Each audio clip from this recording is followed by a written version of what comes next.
Hello दोस्तों, आज की इस वीडियो में लेकर आया हूं क्लास 10 सामाजिक विज्ञान के वेरी इंपोर्टेंट क्वेश्चन जो कि इस बार बोर्ड एग्जाम में 100% आएंगे 100% आएंगे। और ये वीडियो 2023 के स्टूडेंट के लिए काफी इंपोर्टेंट होने वाली है, क्योंकि इस वीडियो में आपके जितने भी सामाजिक विज्ञान के वेरी इंपोर्टेंट क्वेश्चन है वो सारे की सारे मैं इस वीडियो में आपको बताने वाला हूं। तो देखते हैं कृषि चैप्टर। देखिए, कृषि चैप्टर आपके भूगोल में है। इसके जितने भी इंपोर्टेंट क्वेश्चन है वो सारे के सारे इस वीडियो में बताने वाला हूं। इसीलिए आपको किसी और वीडियो को देखने की जरूरत नहीं है, क्योंकि इस वीडियो में आपके जितने भी इंपोर्टेंट क्वेश्चन है वो सब बता दूंगा। जितने भी सारे इंपोर्टेंट क्वेश्चन है वो सारे के सारे बता दूंगा। इसीलिए आपको किसी वीडियो को देखने की जरूरत नहीं। तो बिना टाइम हुआ करते हैं आज की वीडियो स्टार्ट। देखते हैं नंबर 1 क्वेश्चन इसमें कौन सा है। नंबर 1 क्वेश्चन है इसमें, कृषि उत्पादन बढ़ने हेतु किन्हीं 2 उपाय का उल्लेख कीजिए। अब इसमें पूछ रहा हूं आपसे, देखिए, कृषि उत्पादन बढ़ने मतलब बढ़ते हुए किन्हीं 2 उपयोग का उल्लेख कीजिए। अब इसमें पूछ रहा है कृषि बढ़ाने के लिए हमें कौन से 2 उपयोग का मतलब उपयोग करना चाहिए जिससे कृषि हमारी बढ़े। तो ये आपका प्रश्न इस तरीके से बोर्ड एग्जाम में पूछा जाएगा। ये वेरी वेरी इंपॉर्टेंट क्वेश्चन है जो कि इस बार बोर्ड एग्जाम में 100% आएगा, क्योंकि कृषि आपके अपने भारत में काफी होती है। इसीलिए इस बार बोर्ड एग्जाम में कृषि से काफी हद तक क्वेश्चन पूछे जाएंगे। और हाँ, इस वीडियो में देखिए मैंने आपको खाली क्वेश्चन ही क्वेश्चन लिए हैं, आंसर मैं आपको अगली वीडियो में दे दूंगा। इसीलिए आपको किसी चैनल पर जाने की जरूरत नहीं है, क्योंकि इसी चैनल पर आपको कल आंसर की वीडियो आपको मिल जाएगी। ठीक, तो इसमें देखिए आपका दूसरा प्रश्न रहेगा, रबी की किसी एक फसल का नाम तथा उसके बोने का समय बताइए। अब इसमें पूछ रहा है कि रबी की फसल कौन सी होती है, उसका नाम लिखिए। फिर उसके बोने का समय मतलब उसके जो बोते हैं उसका समय कौन सा मतलब महीना होता है जिसमें बोई जाती है। तो इसमें आपसे यही क्वेश्चन पूछ रहा है कि रबी की फसल का नाम बताइए तथा उसके बोने का समय बताइए। ये आपका काफी इंपॉर्टेंट क्वेश्चन है, क्योंकि आपको पता होना चाहिए रबी खादी की कौन सी फसलें इस तरीके से। ठीक, फिर देखिए आपका तीसरा प्रश्न है, खरीफ की किसी एक फसल का नाम बताइए तथा उसके बोने का समय बताइए। इसमें देखिए आपसे पूछा रबी की फसल, अब इसमें पूछा खरीफ की फसल। अब इसमें आपको बताना, ये मैंने आपको बताया वेरी वेरी इंपॉर्टेंट है, क्योंकि पिछली बार बोर्ड एग्जाम में इससे काफी क्वेश्चन पूछे गए थे। इसीलिए ये इस बार बोर्ड एग्जाम में आने के 100% चांसेस हैं इसके। ठीक, तो इसको आप जरूरी तैयार करिए यहाँ। ठीक, फिर देखिए इसमें आपका चौथा प्रश्न है, इसमें भारत की कोई नगदी फसलों का नाम मतलब नगदी फसलों का उल्लेख कीजिए। अब इससे आपसे पूछ रहा है नगदी फसल। अब देखिए आपको यहाँ था रबी फसल, खरीफ फसल। अब इसमें पूछ रहा है नगदी फसल। आपको इसमें फसल के नाम याद रखना, क्योंकि कृषि का चैप्टर इसीलिए आपको इसमें फसलों के नाम याद जरूर रखना होंगे। तो इसमें पूछ रहा है 2 नगदी फसलों के नाम लिखिए, नाम का मतलब उल्लेख कीजिए। अब आपको नगदी फसल के बारे में बताना, ये आपके बोर्ड एग्जाम में 3 नंबर का आएगा और ये काफी इंपॉर्टेंट क्वेश्चन है। ठीक, आपके 2 नंबर का आएगा, मतलब 3 नंबर का ही आएगा। फिर आपका 5वां प्रश्न है इसमें, रबी और खरीफ ऋतु के मुख्य फसलों के नाम लिखिए। अब इसमें पूछ रहा है रबी और खरीफ की जो मुख्य फसलें हैं उनके नाम बताइए। अभी इससे पूछ रहा है कि नाम बताइए और बोने का समय। अब यहाँ पूछ रहा है रबी और खरीफ की फसल के नाम बताइए, मतलब जो ऋतु में बोई जाती है उन फसलों के। ये भी आपका काफी इंपॉर्टेंट क्वेश्चन है, ये आपके बोर्ड एग्जाम में 100% आएगा, इसीलिए आप इसको तैयार कर जाएं। और हाँ, आप कॉपी में जरूर नोट करें। अगर आप कॉपी में नोट करेंगे इससे आपको क्वेश्चन भी ध्यान रहेगा, और किताब आप पढ़ेंगे तो इससे आप बोर्ड एग्जाम में आपको कोई दिक्कत नहीं होगा और आसानी से आप हल कर आएंगे।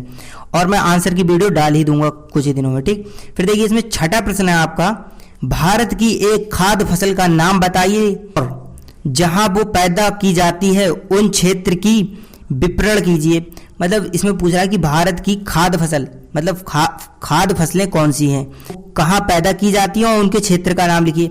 अब आपसे इस तरीके से देखिए, आपसे बोर्ड एग्जाम में अलग अलग तरीके से प्रश्न पूछ सकता है, इसीलिए आपको कोई घबराने की जरूरत नहीं है, क्योंकि बोर्ड मतलब एग्जामिनर का काम ही है आपसे मतलब घुमा के क्वेश्चन पूछने का। ठीक है, तो आपको घबराने की कोई जरूरत नहीं है। अगर देखिए आप अपने क्वेश्चन को ध्यान से पढ़ा होगा तो आप बिल्कुल ही घबराएंगे नहीं। ठीक, तो आपका 6ठा प्रश्न आपका वेरी वेरी इंपॉर्टेंट है, इसको भी आप तैयार करके जाएं। फिर देखिए आपका 7वां प्रश्न है इसमें, एक पेय फसल का नाम बताइए तथा उसके उगने के लिए अनुकूल भौगोलिक परिस्थितियों का वितरण कीजिए। अब जो पूछ रहा है कि पेय फसल जो पीने वाली फसल है उनको बताइए, उनके नाम बताइए। उनको उगने के लिए अनुकूल भौतिक परिस्थिति का मतलब वितरण कीजिए। जो उसे उगती हैं उनके लिए कौन सी खाद का प्रयोग होता है, इस तरीके से प्रश्न आ सकता है। तो इसमें आपको बताना है कि जो फसल उगती है पेय फसल उसमें कौन कौन सा उपयोग किया जाता है, वो आपको इस क्वेश्चन में आपको बताना है। ठीक, ये भी आपका काफी इंपॉर्टेंट क्वेश्चन है। ठीक, इसको भी आप तैयार करके जाएं बोर्ड एग्जाम में। देखिए आपका इसमें 8वां प्रश्न पूछ रहा है, 8वां प्रश्न इसमें आपका, भारत में हरित क्रांति सफल बनाने के लिए कोई 2 उपयोग सुझाव दीजिए। अब इसमें पूछ रहा है जो हरित क्रांति है, हरी क्रांति है, उसको सफल बनाने के लिए हमें कोई दो उपयोग बताइए। जो कि आपको दो उपयोग पता हो वो आपको बताना है, ठीक। भारत की मतलब हरित क्रांति को सफल बनाने के लिए ये आपके बोर्ड एग्जाम में काफी इंपॉर्टेंट क्वेश्चन है। ये आपके बोर्ड एग्जाम में 2 नंबर का आएगा, इसको भी आप तैयार करके जाएं। फिर देखिए आपका इसमें पूछ रहा है नवा प्रश्न है इसमें, भारत में 2 महत्वपूर्ण गेहूं उगाने वाले क्षेत्र कौन से हैं। अब इसमें पूछ रहा है कि भारत में जो गेहूं उगाते हैं वो क्षेत्र कौन से हैं, ज़्यादा गेहूं उगाते हैं। तो इसमें आपको बताना है कौन कौन से हैं। जैसे आपका उत्तर प्रदेश है, ऐसे जो भी मतलब जो गेहूं उगाते हैं वो आपको क्षेत्र बताना है इसमें, ठीक। ये भी आपका 2 नंबर का आ गया, काफ़ी शॉर्ट क्वेश्चन है, ठीक।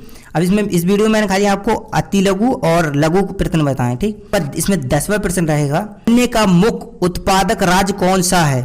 इसमें आपको बताना है कि गन्ने का जो मुख्य उत्पादक राज्य है वो कौन सा है। ये आपका बोर्ड एग्जाम में 2 नंबर का है और ये भी काफी इंपॉर्टेंट है क्योंकि गन्ने के बारे में काफी बोर्ड एग्जाम में काफी हद तक क्वेश्चन पूछे जाते हैं, इसीलिए आप इसको जरूर तैयार करके जाएं। ये आपका 10वां प्रश्न रहेगा, भारतीय कृषि के छड़ने के लिए 3 कारण लिखिए। जो कि भारत की कृषि है वो बिछड़ रही है, उसके कोई आपको 3 कारण लिखना है कि भारत की कृषि किस वजह से बिछड़ रही है, ठीक। ये भी आपके बोर्ड एग्जाम में काफी इंपॉर्टेंट है क्योंकि भारत की कृषि के बारे में है। फिर आपका 12वां प्रश्न है इसमें, 12वां प्रश्न देखिए, दिन प्रतिदिन कृषि के अतिरिक्त भूमि कम हो रही है, आप इसके परिणामों की कल्पना कर सकते हैं। अब इसमें आपसे पूछ रहा है दिन प्रतिदिन कृषि की जो भूमि है वो कम हो रही है, क्या आपको इसके बारे में कुछ पता है, वो आपको इसमें बताना है। कल्पना है मतलब सोचा है आपने इस बारे में, तरीके से प्रश्न आएगा। तो आपको ये बताना है कि जो भारत की कृषि है वो दिन प्रतिदिन क्यों कम हो रही है, क्या वजह है, कौन कौन से कारण। ये आपका 3 नंबर का आएगा, इसीलिए आप इसको अच्छी तरीके से लिखें, ठीक। ये इस बार बोर्ड एग्जाम में 100% ही आएगा, इसको आप हल्के में ना लें। आप इसमें 13वां प्रश्न आपका इस तरीके से रहेगा, प्रश्न है इसमें, चावल की खेती के लिए उपयुक्त भौगोलिक परिस्थिति का वर्णन कीजिए। क्या पूछ रहा है कि चावल की खेती के लिए उपयुक्त भौगोलिक परिस्थिति का वर्णन कीजिए। चावल की खेती के लिए उपयोग जो भी सामान है उसको उगाने के लिए जो भी सामान वगैरह उसका आपको ना मतलब वर्णन करना समझाना है, ठीक। ये भी आपका 3 नंबर का आएगा और ये काफी इंपॉर्टेंट क्वेश्चन है क्योंकि चावल की खेती में आपको पता ही होगा कौन कौन सी चीज का प्रयोग होता है, आसानी से लिखे आएंगे, ये काफी इंपॉर्टेंट है। फिर देखिए इसमें 14वां प्रश्न पूछ रहा है आपसे, रबी तथा खरीफ फसल के में अंतर स्पष्ट कीजिए। अब आपसे क्या पूछ रहा है कि रबी और खरीफ फसल में अंतर स्पष्ट कीजिए। तो लिखना है कि रबी की फसल इस बार मतलब इस महीने में होती है, इसकी फसल इसमें होती है, इसमें ऐसा चेंज, इस तरीके से आपको आंसर बनाकर लिखना है, वो भी मैं आपको बता दूंगा।